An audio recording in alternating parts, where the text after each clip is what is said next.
Hello students. लागत लेखांकन की इस कक्षा में हम आज बात करेंगे टॉपिक संक्रिया प्रक्रिया एवं संक्रिया लागत निर्धारण रीति की, जिसमें हम बात करेंगे इंटर प्रोसेस प्रॉफिट्स की और equivalent production. Inter process profits यानी अंतर प्रक्रिया लाभ साधारणतया एक प्रक्रिया द्वारा निर्मित माल को दूसरी प्रक्रिया में उसकी लागत पर ही अंतरित किया जाता है। अतः अंतरित प्रक्रिया द्वारा निर्मित माल ही पूर्ण निर्मित माना जाता है, जिसे निर्मित माल खाते फिनिश्ड स्टॉक अकाउंट में अंतरित कर दिया जाता है। परंतु कभी कभी एक प्रक्रिया द्वारा निर्मित वस्तु की लागत में कुछ निश्चित प्रतिशत लाभ जोड़ने के पश्चात उसे दूसरी प्रक्रिया में अंतरित किया जाता है।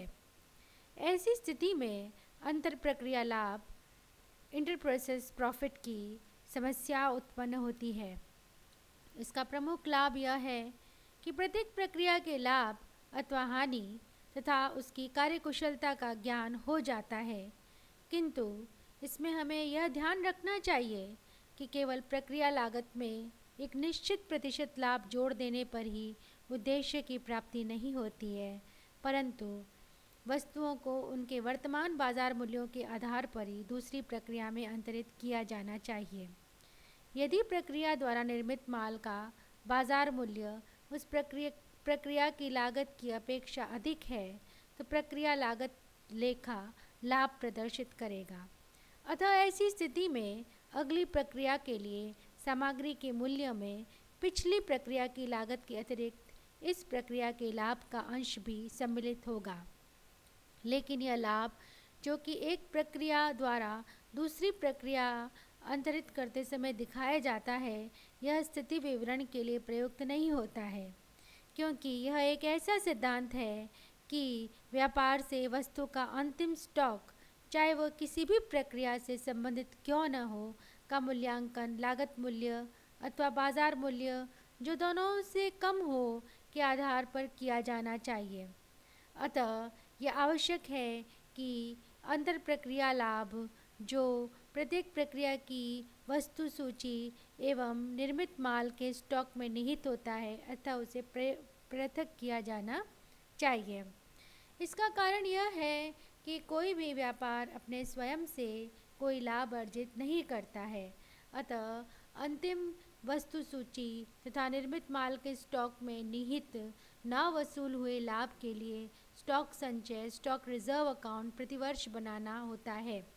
इस प्रकार के समायोजनों में हम ये देखते हैं कि इसमें पर्टिकुलर्स के अलावा जब हम प्रक्रिया खाता बनाते हैं तो 3 कॉलम और बनाए जाते हैं। एक तो कॉस्ट का, जिसमें उसकी सामग्री की लागत दिखाई जाती है। उसके बाद एक प्रॉफिट कॉलम भी होता है, जिसमें वो प्रॉफिट पर ट्रांसफ़र होता है, वो प्रॉफिट हम उसमें दिखाते हैं। और फिर एक कॉलम कुल का होता है, टोटल का होता है।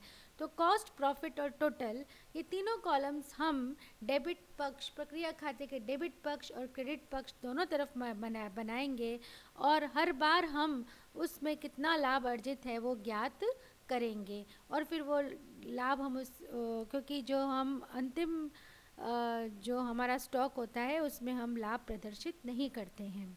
तो ये प्रक्रिया इंटर प्रोसेस प्रॉफिट का मेथड है। उसके बाद हम बात करेंगे इक्विवेलेंट प्रोडक्शन की, समतुल्य उत्पादन की।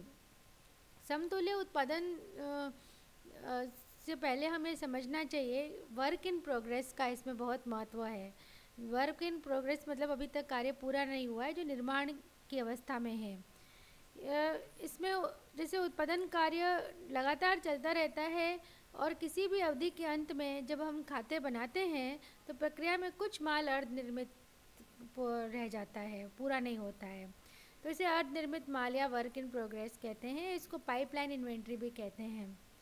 प्रक्रिया उद्योगों में अवधि के प्रारंभ में तथा अंत में दोनों ही दशाओं में जो इकाइयां अर्धनिर्मित अवस्था में शेष रह जाती है, उनका जो मूल्यांकन कार्य होता है वो बहुत कठिन कार्य है, क्योंकि कुछ इकाइयों पर तो कम कार्य किया जाता है जबकि अन्य इकाइयों पर कार्य लगभग समाप्त होने को होता है। विभिन्न स्थितियों में लागत के प्रत्येक तत्व तथा सामग्री, श्रम, उपरिव्यय के लिए पूर्णता का स्तर भी भिन्न भिन्न होता है। ऐसे कार्य के मूल्यांकन के लिए अर्धनिर्मित इकाइयों पर संपन्न हुए कार्यों को पूर्ण इकाइयों के समकक्ष परिवर्तित कर तुल्य उत्पादन, या हम कहते हैं उसे इक्विवेलेंट प्रोडक्शन या प्रभावी उत्पादन, इफेक्टिव प्रोडक्शन की इकाइयाँ ज्ञात कर ली जाती हैं। प्रक्रिया लागत में इन तुल्य उत्पादन इकाइयों का भाग देकर पूर्ण निर्मित एक इकाई की लागत को ज्ञात कर लेते हैं। इस प्रकार ज्ञात की गई प्रति इकाई तुल्य उत्पादन लागत के आधार पर चालू कार्य का मूल्यांकन किया जा सकता है। तुल्य उत्पादन तथा प्रभावी उत्पादन के आधार पर चालू कार्य के मूल्यांकन के विभिन्न इससे संबंधित विभिन्न प्रश्न आते हैं।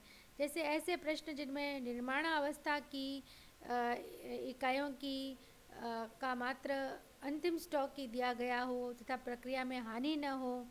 ऐसे प्रश्न भी आते हैं इसमें जिनमें अंतिम निर्माणावस्था की इकाइयों के साथ प्रक्रिया में हानि भी दी जा सकती है। और ऐसे प्रश्न भी आते हैं जिनमें प्रारंभिक तथा अंतिम निर्माणावस्था में इकाइयों दी हो अथवा प्रक्रिया में हानि भी हो। कई बार क्या होता है कि प्रक्रिया में अंतिम स्टॉक के साथ हानि भी दे रखी होती है, तो प्रक्रिया में हम हानि का व्यवहार कैसे करें। Treatment of loss in process. अभी तक प्रक्रिया हानि पर किसी का ध्यान नहीं दिया गया था, लेकिन प्रक्रिया में हानि होना तो ज़रूरी है, हानि तो होती है। वो आगे मैं बता चुकी हूँ आगे के कक्षाओं में भी कि कई प्रकार की हानियाँ होती है, जैसे सामान्य हानि होती है, असामान्य हानि होती है और कई बार लाभ भी हो जाते हैं। जितनी हानि की हम वो करते हैं एक्सपेक्ट, उतनी हानि नहीं होती है, कम होती है, तो वो असामान्य लाभ हो जाता है। तो सामान्य हानि को तुल्य उत्पादन में सम्मिलित नहीं करते, जबकि असामान्य हानियों तथा असामान्य बचत को अच्छी निर्मित इकाइयों की भांति ही माना जाता है। यदि प्रक्रिया में हानि के संबंध में भी पूर्णता का स्तर दे रखा हो, तो असामान्य हानि के लिए भी तुल्य उत्पादन ज्ञात करते समय इन हानियों का ध्यान रखा जाता है। यदि सामान्य हानि का अवशेष मूल्य होने की संभावना हो तो इसे सामग्री लागत या उपरिव्यय लागत में से कम कर देते हैं और इसके बाद शेष लागत में तुल्य उत्पादन का भाग देकर पूर्ण निर्मित प्रति इकाई लागत ज्ञात कर लेते हैं। उसी प्रकार हम बात करते हैं जब प्रक्रिया में चालू कार्य का प्रारंभिक शेष दिया गया हो।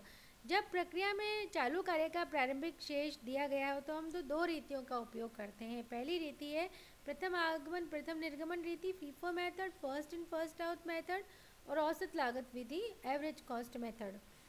तो प्रथम आगमन प्रथम निर्गमन विधि, इस रीति के अंतर्गत यह मान्यता होती है कि उत्पादन के लिए जिस सामग्री को पहले निर्गमित किया गया है वह सबसे पहले निर्मित होगी। वर्ष के प्रारंभ में जो अर्धनिर्मित इकाइयाँ हैं उन्हें सबसे पहले निर्मित किया जाएगा। यह मान्यता व्यवहारिक है, इसलिए तुल्य उत्पादन ज्ञात करते समय यदि प्रश्न में स्पष्ट रूप से कुछ भी नहीं दिया गया हो तो इस रीति को अपनाना चाहिए।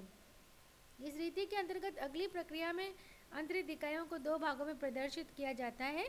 पहली, प्रारंभिक चालू कार्य को अतिरिक्त साधनों से पूर्ण कर, तथा द्वितीय, वे इकाइयाँ जिन पर अवधि में 100% व्यय किया गया हो। दूसरी जो विधि का हम प्रयोग करते हैं वो है औसत लागत रीति। इस रीति के अंतर्गत तुल्य उत्पादन विवरण बनाते समय प्रारंभिक चालू कार्य की पूर्णता के स्तर पर कोई ध्यान नहीं दिया जाता है। प्रारंभिक चालू कार्य का कोई भी प्रभाव तुल्य उत्पादन विवरण पर नहीं पड़ता है। प्रारंभिक चालू कार्य की लागत को लागत विवरण से संबंधित लागत के तत्वों में जोड़ दिया जाता है और फिर इसे प्रयोग में लाया जाता है। तो इस प्रकार इस विधि में हम दो विधियों का प्रयोग करते हैं। एक तो प्रथम आगमन प्रथम निर्गमन विधि का और दूसरा हम एवरेज कॉस्ट मेथड का। और प्रश्न को हल करते समय हमें सर्वप्रथम निवेश की इकाइयों को भी ध्यान में रखना चाहिए। निवेश से आशय प्रारंभिक चालू कार्य की इकाइयाँ प्लस नए निवेशित इकाइयों से है। तो आशा है आपको समझ में आया होगा ये। धन्यवाद।